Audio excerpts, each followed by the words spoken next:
du Père et du Fils et du Saint-Esprit. Amen. Grande joie d'être là avec toi en ce lundi 20 mai. Après le temps pascal, après la fête Pentecôte hier, nous commençons le temps ordinaire. C'est le temps de l'Esprit Saint. C'est merveilleux parce qu'on reçoit l'Esprit Saint et maintenant c'est l'Esprit Saint qui va conduire tout ce temps ordinaire où tout est marqué par l'Esprit Saint. Et aujourd'hui aussi, nous célébrons la fête Marie, Mère de l'Église.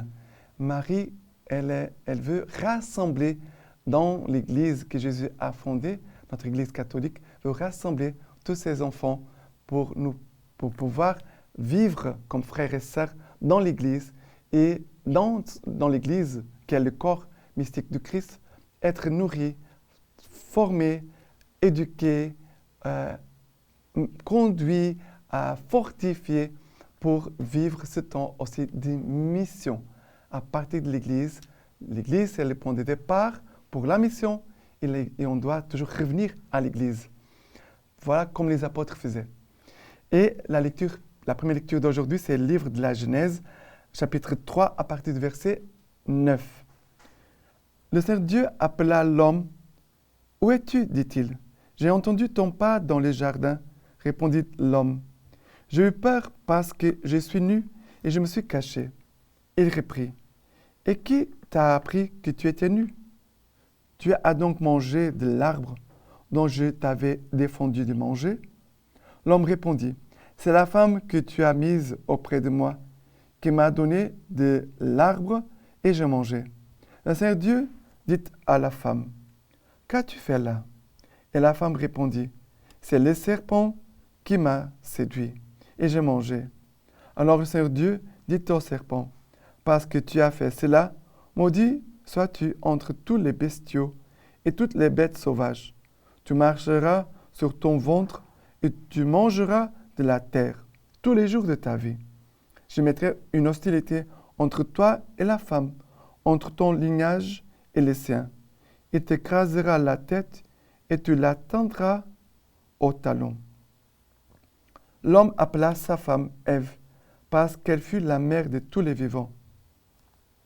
Alors, ici, nous voyons le passage juste après la chute d'Adam et Ève. Et nous voyons l'homme qui a peur de Dieu, l'homme qui se méfie de Dieu, se cache de Dieu, qui accuse aussi la femme, parce que ce n'est pas ma faute. Si j'ai péché, c'est la faute de la femme. Alors, nous voyons ici les conséquences du péché. Peur, méfiance, l'homme se cache, il accuse. Mais il ne dit pas, c'est ma faute. Voilà, j'avoue mon péché. Il n'a pas d'humilité. Il n'a pas de vérité. Et important ici, c'est que malgré le péché d'Adam et Ève, ici, Dieu donne un signe très marquant, très important. Il dit, je mettrai une hostilité entre toi et la femme, entre ton lignage et les siens. Et t'écrasera la tête et tu l'atteindras au talon. Ici, cette hostilité entre toi et la femme, ça veut dire entre les lignages du serpent et les lignages de la femme, cette femme ici, c'est la Vierge Marie. Ici, le nom femme a le sens de dame, notre dame. Ce n'est pas un titre quelconque. Ce n'est pas un titre pour dire, voilà, tu n'es rien. Parce que parfois, il y a des gens qui ne comprennent rien et alors ils vont dire des choses bêtises. Et c'est femme, comme celle qui est le signe, un signe de Dieu. Signe de cette femme, la Immaculée Conception, qui n'a pas eu de péché. C'est la Vierge Marie. Marie qui n'a pas touché le péché et qui veut aider cette église pécheresse à se relever, à trouver force, courage, confiance dans son Seigneur et de regarder vers son Dieu et d'avancer vers Dieu. Voilà cette lignage. Le lignage, on pourrait dire, le lignage du serpent, c'est le lignage du péché, des hommes pécheurs qui veulent continuer dans le péché. Et le lignage de la femme, ça veut dire de la Vierge Marie, qui veut marquer cette séparation en disant le chemin de la Vierge Marie, son lignage, c'est la lignage de ceux qui veulent vivre la sainteté. Notre Église, elle est pécheresse, parce que nous sommes pécheurs, faibles, nous péchons malheureusement, mais cette Église, elle est sainte. Elle est sainte à cause de celui qui l'a fondée, que c'est saint. Dieu est saint. Le Papa, Dieu, il est saint. La Vierge Marie, elle est sainte, n'a pas de péché. Et Dieu veut faire de nous une nouvelle génération d'hommes et de femmes qui se lèvent et qui marchent dans la sainteté avec l'aide de l'Esprit Saint. D'accord? Et le psaume d'aujourd'hui, c'est le psaume 87, à partir du verset 1. Sa fondation sur les montagnes saintes, le Seigneur l'a chérie. Préférons les portes de Sion à toutes les demeures de Jacob. Il parle de toi pour ta gloire, cité de Dieu. Après le verset 5. Mais de Sion, l'on dira, tout homme y est né. Et celui qui l'a fermé, c'est le Très-Haut. Le Seigneur inscrit au registre les peuples, un tel y est né, et les princes, comme les enfants, tous font en toi leur demeure. Sa fondation sur les montagnes saintes, le Seigneur l'a chérie. Cette église fondée sur la montagne sainte de Calvaire, où Jésus est mort pour nous. Sur la croix, Jésus il est en train de fonder son église là. Son corps, son cœur transpercé, l'eau et le sang qui jaillit, c'est là la naissance de l'Église. Du côté d'Adam, Dieu a pris la côte, l'a façonnée, l'a modélée, et Dieu a fait sortir Ève.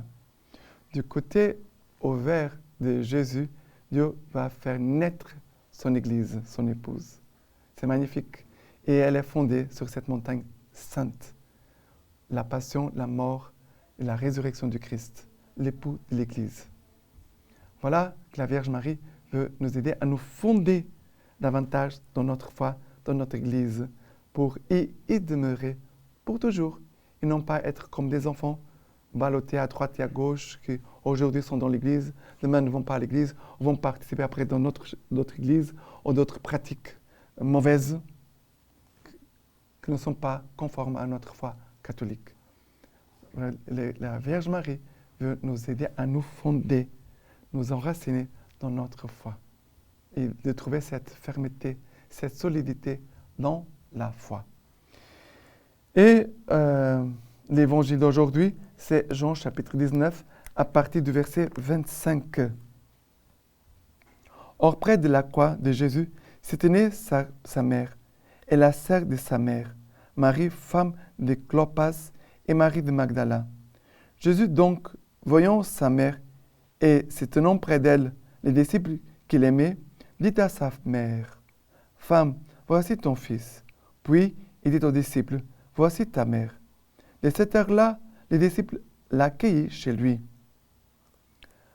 Après quoi, sachant que désormais tout était achevé pour que l'écriture fût parfaitement accomplie, Jésus dit, « J'ai soif. » Un vase était là, rempli de vinaigre.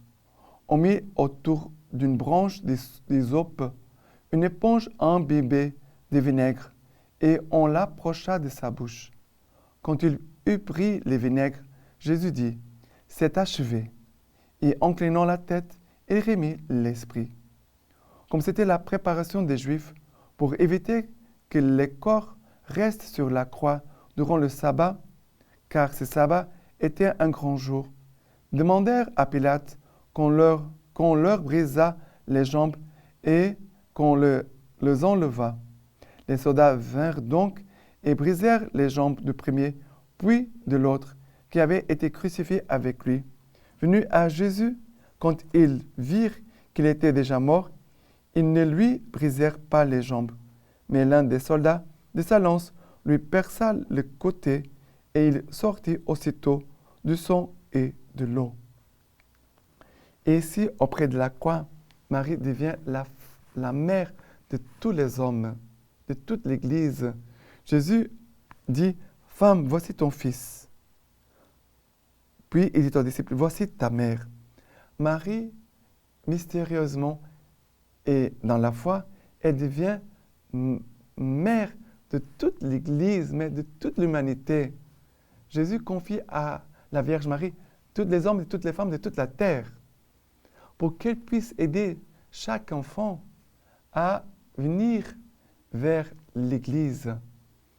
Le but de notre foi, c'est notre Église, c'est de vivre les sacrements que Jésus nous a donnés.